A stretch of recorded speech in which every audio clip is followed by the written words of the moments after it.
Hello students, once again I welcome you all to the 24th video lecturing session on financial market and services. This subject is for the final year PB students of Bangalore North and Bangalore University as well. Moving ahead, we have the name of the chapter, that is non-banking financial intermediaries.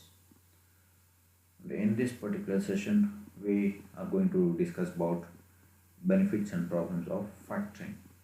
So this is what we are going to discuss for another 15 minutes and more. And we have got a recap of previous class. In our previous class, we have discussed about types of factoring, different types of factoring facilities we had discussed in our previous class. You can go back to the video and review it. Next, we have learning objectives of the chapter. It is same for the second chapter sessions. Next, session outcomes. So the students will be able to explain the benefits and problems of factoring. So this is what they expected outcome by the end of this particular session by you. And next, we have benefits of factoring. So let us look into it one by one. First of all, it is a financial service. Factoring is a service associated with economic transactions of a business firm, and it is financial in nature. The financial services is enjoyed by both the client and factor. See, basically, the nature of the the grounds of the service that is provided by a factor is finance in nature. So only business transactions are dealt, and the functions that are performed by the factor is purely related to the money and collection. So in this background, so it serves the factoring serves as a financial service to a business person or principal. Next function is collection service. The very basic nature of factoring is collection of the bills or debts due by the customers to the sellers, and the factor collects the same on seller's behalf. So this is a facility provided by the factor, so it acts as a benefit to the principal, so he can concentrate his uh, you know efforts, attention, everything towards the production or trade. The risk of the collection is led to the factor. So this is one of the benefits of factoring. Next benefit we have is credit risk service. uh, Credit risk is uh, in any business firm, it is the probability of not realizing the bills. Such risk is absorbed by the factor, not in every kind of factoring, only in certain kinds of factoring, that is uh, where in case of non-recourse or full recourse factoring. So this credit risk is assumed by the factor. So whenever the bills are not realized, the legal formalities and the recovery procedures are initiated by the factor himself. So it is again a benefit to the principal or seller. Next one we have is uh, provision of expertise sales ledger management service.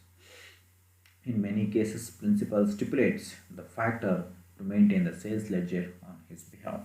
So it is a clear-cut database management of the sales that are happened on credit basis. So this will also be maintained by a factoring agency. Next is consultancy services. What sort of consultancy does a factor provide? So based on the factors experience on the previous precedent behavior of the customers in paying the bills drawn upon them, factor provides the credit worthiness of the customers to the sellers or maybe for a new trader. So the basic function of a factor is collection of the debts due by the customers out of his previous experience with the class of customers. He can deliver his opinion in the form of credit worthiness of the customers. This will be a very helpful advice to the new traders or sellers. Next benefit is economy in servicing. And at times when the customer is very creditworthy, the percentage or the commission sought by the factor is very economical.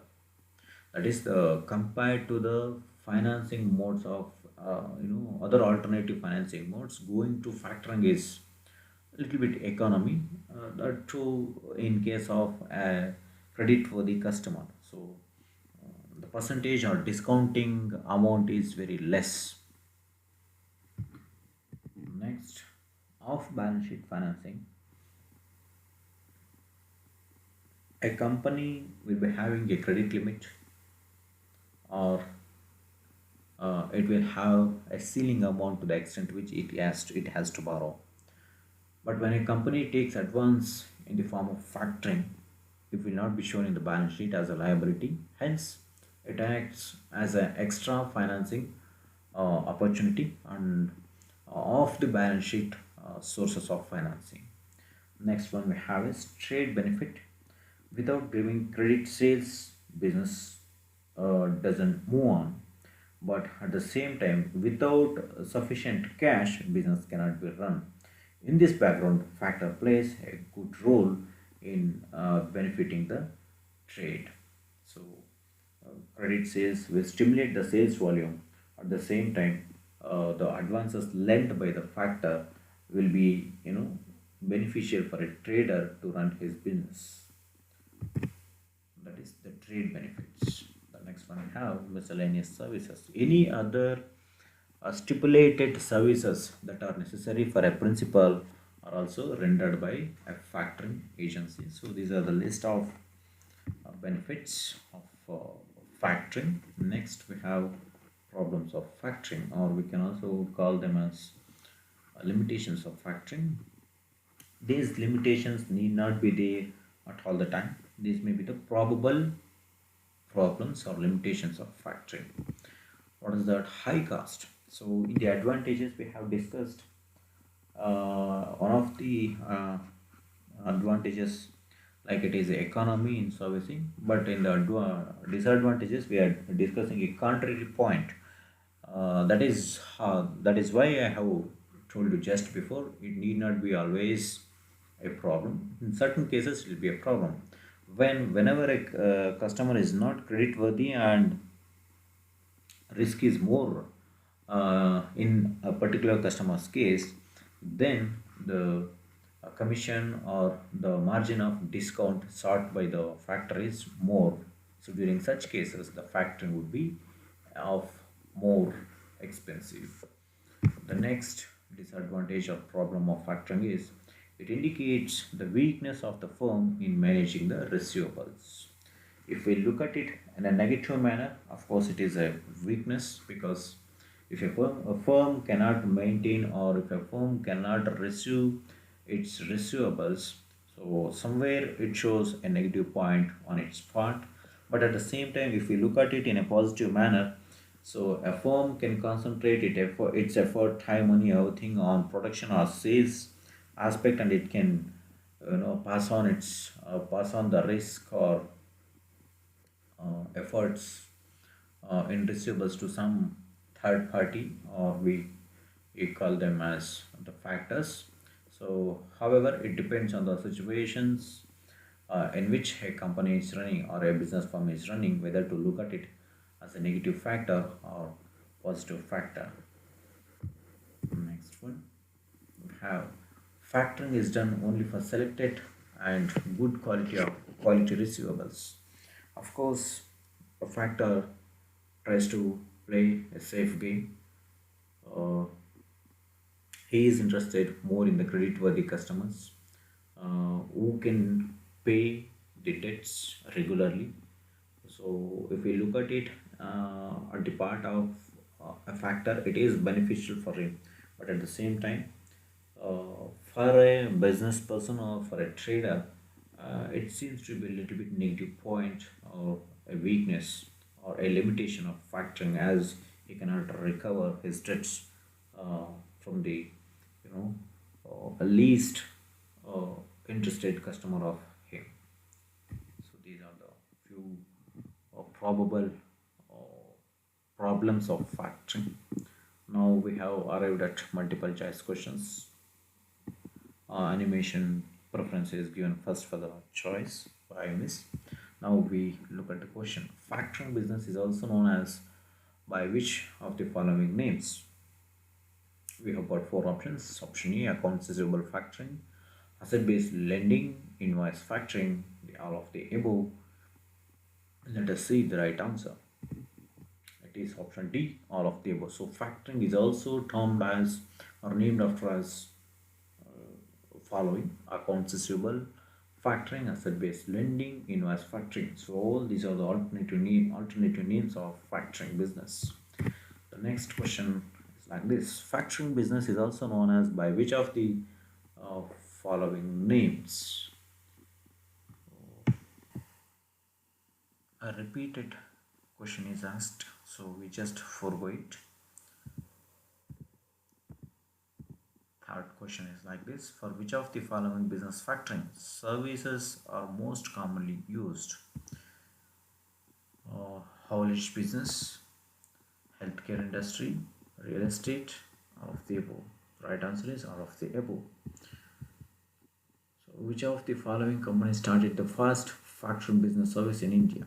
It is State Bank of India Factors and Commercials Limited, IFCI Factors Limited, Siemens Factoring Private Limited, Canara Bank Factors Limited, Can Bank Factors Limited. Let us see the right answer. It is SBI Factors and Commercials Limited.